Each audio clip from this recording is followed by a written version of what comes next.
Okay, ఈరోజు Andhra Pradesh speciality hospital association వాళ్ళు ఒక నోట్ ఇవ్వడం జరిగింది. ఈ నోటు ప్రకారం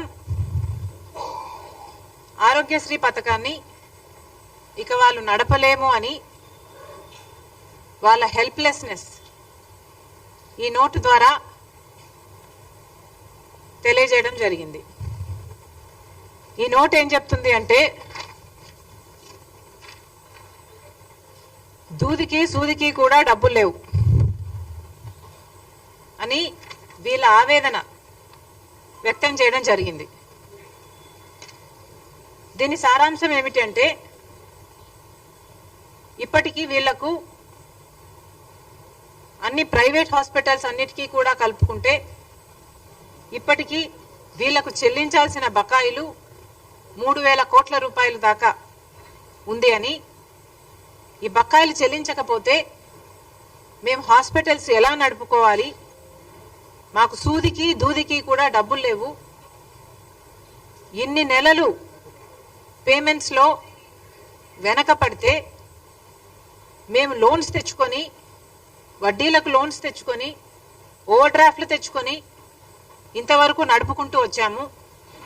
ఇక మా వల్ల కాదు, మేము కూడా ప్రజలకు సేవ చేసే విషయంలో ఎంత భాగస్వామ్యం అవ్వాలి అనుకున్నా కూడా ఇక మా వల్ల కావటం లేదు అని వాళ్ళు చేతులెత్తేసి ఈరోజు మేము ఇక ఆరోగ్యశ్రీ అంటే ఇప్పుడు ఎన్టీఆర్ వైద్య సేవలు అంటున్నారు, దీన్ని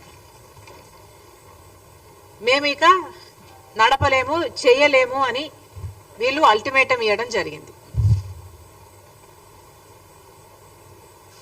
అసలు ఆరోగ్యశ్రీ పథకం రాజశేఖర్ రెడ్డి గారి పథకం, కాంగ్రెస్ పార్టీ పథకం. రాజశేఖర్ రెడ్డి గారు ముఖ్యమంత్రిగా 5 సంవత్సరాలుంటే 5 సంవత్సరాలలో రాజశేఖర్ రెడ్డి గారు ఎన్నో అద్భుతమైన పథకాలు చేస్తే ఆరోగ్యశ్రీ అందులో ఒకటి. ఈ ఆరోగ్యశ్రీ పథకం ఆయన డాక్టర్ కాబట్టి రోగులకున్న కష్టాలు, ఆ కుటుంబాలకు ఎదురయ్యే అప్పులు బాధలు అన్ని అర్థం చేసుకున్నవాడు కాబట్టి ఆరోగ్యశ్రీ పథకం ఎంత ముఖ్యమో గ్రహించాడు కాబట్టి తన పాదయాత్రలో ప్రజలకు అప్పులు అవుతున్నాయి అంశాలలో అనారోగ్యం ఒకటని గ్రహించాడు కాబట్టి రాజశేఖర్ రెడ్డి గారు ఆరోగ్యశ్రీ పథకాన్ని ప్రవేశపెట్టడం జరిగింది. ఆరోగ్యశ్రీ పథకం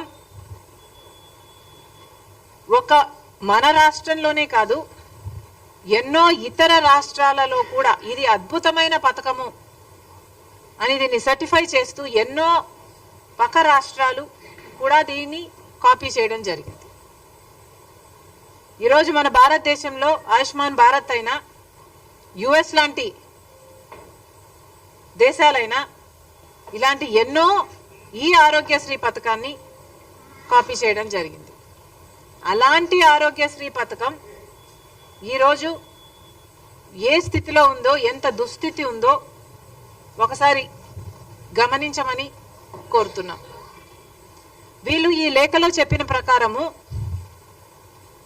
సెప్టెంబర్ 23లో మాకు ఆఖరిన పేమెంట్స్ వచ్చాయి. సెప్టెంబర్ 23 తర్వాత మాకు పేమెంట్స్ రాలేదు. ఈ రోజుటి వరకు అప్పటి నుంచి బకాయిలు వేసుకుంటే స్పెషాలిటీ హాస్పిటల్స్కు సంబంధించే 2,500 కోట్ల రూపాయలు ప్రభుత్వం కట్టాల్సి ఉంది. ఇక ప్రైవేట్ హాస్పిటల్స్ అన్నీ కలుపుకుంటే 3,000 కోట్ల రూపాయలకు పైగానే బకాయిలు ఉన్నాయి అని అంచనా. మరి ఇంత అద్భుతమైన ఆరోగ్యశ్రీ పథకానికి జగన్మోహన్ రెడ్డి గారు, రాజశేఖర్ రెడ్డి గారు కొడుకయ్యుండి నేను వారసుని అని చెప్పుకుంటూ జగన్మోహన్ రెడ్డి గారు సెప్టెంబర్ 23 తర్వాత ఆరోగ్యశ్రీకి బిల్లులు ఎందుకు కట్టలేదు? జగన్మోహన్ రెడ్డి గారు సమాధానం చెప్పాలి. అసలు రాజశేఖర్ రెడ్డి గారికి ఈ పథకం ఎంత ఇష్టమైన పథకమో జగన్మోహన్ రెడ్డి గారికి తెలియని విషయం కాదు. ఇది మా కుటుంబానికి పర్సనల్గా ఆరోగ్యశ్రీ ఇది డెవలప్ అవుతున్న సమయంలోనే ఇది రాజశేఖర్ రెడ్డి గారికి ఎంత ప్రియమైన పథకమో మా అందరికీ తెలిసిన విషయం. అలాంటిది జగన్మోహన్ రెడ్డి గారు సొంత కొడుకై ఉండి నేనే వారసుని అని చెప్పుకుంటున్నారు కదా. మరి అలాంటప్పుడు రాజశేఖర్ రెడ్డి గారి ఆరోగ్యశ్రీ పథకానికి మీరు బిల్లులు ఎందుకు కట్టలేదో జగన్మోహన్ రెడ్డి గారు సమాధానం చెప్పాలి. సెప్టెంబర్లో లాస్ట్లో 2023 సెప్టెంబర్ 3లో 23కి లాస్ట్ బిల్లు వీళ్ళకి అందిందంట. దాని తర్వాత మాకు డబ్బులు అందలేదు, మేము ఎలా నడుపుకోవాలి అని వీళ్ళు అడుగుతున్నారు. ఈ రోజుటికి దాదాపు 3,000 కోట్ల రూపాయలు వీళ్లకు అప్పులున్నాయి. మరి ఇప్పుడు చంద్రబాబు గారు ముఖ్యమంత్రిగా ఉన్నారు. చంద్రబాబు గారు ఆరోగ్యశ్రీ పథకానికి డబ్బులు ఎందుకు చెల్లించటం లేదు? ఈ అసోసియేషన్స్ వాళ్ళు మీ దగ్గరికి వచ్చి వాళ్ళ గోడు చెప్పుకొని ఆరోగ్యశ్రీ CEO దగ్గరికి వెళ్ళి మల్టిపుల్ టైమ్స్ మా గోడు చెప్పుకున్నా కూడా మమ్మల్ని అర్థం చేసుకున్న పాపాన పోలేదు. ఎన్నిసార్లు మా నివేదికలు ఇచ్చి మేము అలసిపోయాము. ఆ ప్రభుత్వానికి ఈ ప్రభుత్వానికి, రెండు ప్రభుత్వాలకి, అటు జగన్మోహన్ రెడ్డి గారి ప్రభుత్వానికి ఇటు చంద్రబాబు గారి ప్రభుత్వానికి ఇక మేము మా వల్ల కాదు అని వాళ్ళు ఈరోజు అల్టిమేటం ఇవ్వడం జరిగింది. మరి చంద్రబాబు గారిని అడుగుతున్నాం, ఇప్పటికి 2 నెలలైంది మీరు స్వేరింగ్ ఇన్ చేశారు, ముఖ్యమంత్రి అయ్యారు, కూటమి ప్రభుత్వం, మీకు తెలుసు రాష్ట్రానికి ఉన్న ఇబ్బందులన్నీ మీకు తెలుసు.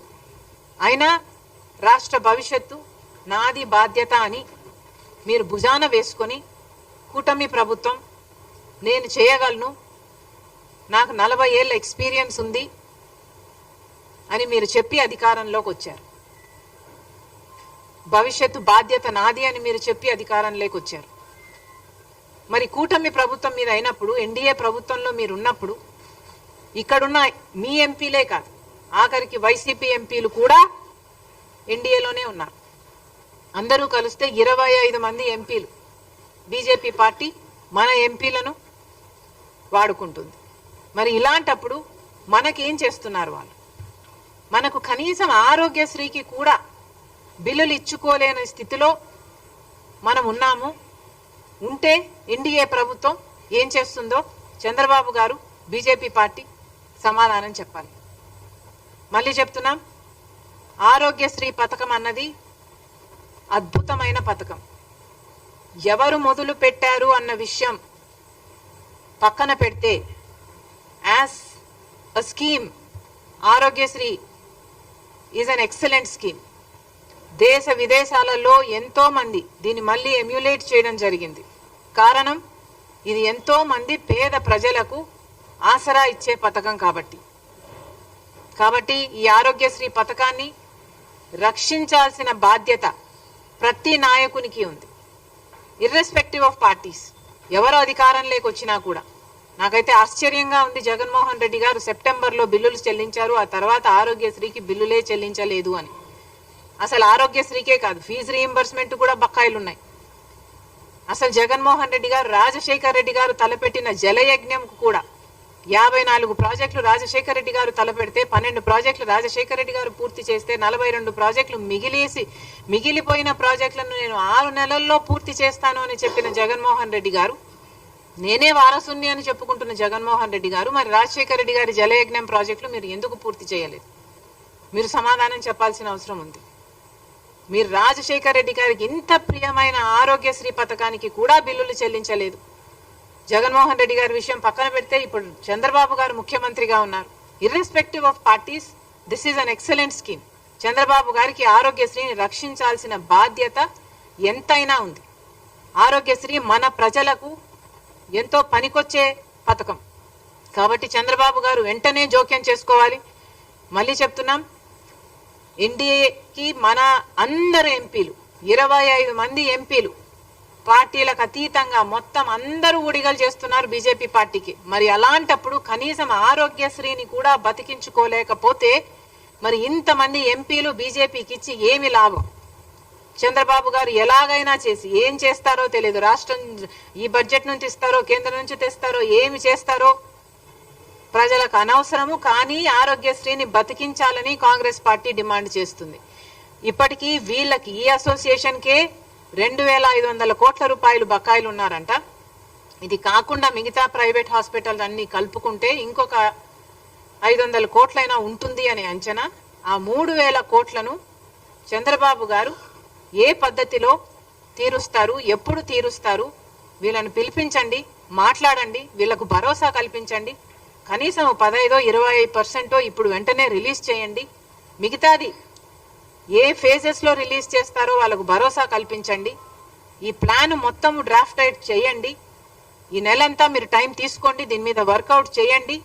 కానీ ఈ నెల దాటిన తర్వాత కూడా ఇదే పరిస్థితి ఉంటే కాంగ్రెస్ పార్టీ ఎక్కడికక్కడ ఆందోళనలు చేస్తాం, ధర్నాలు చేస్తాం. ఆరోగ్యశ్రీని బతికించుకునే ప్రయత్నం, ఆ కొట్లాట మేము కాంగ్రెస్ పార్టీ తప్పకుండా చేస్తుందని చంద్రబాబు గారిని హెచ్చరిస్తున్నాం. తర్వాత చంద్రబాబు గారి బాబు ష్యూరిటీ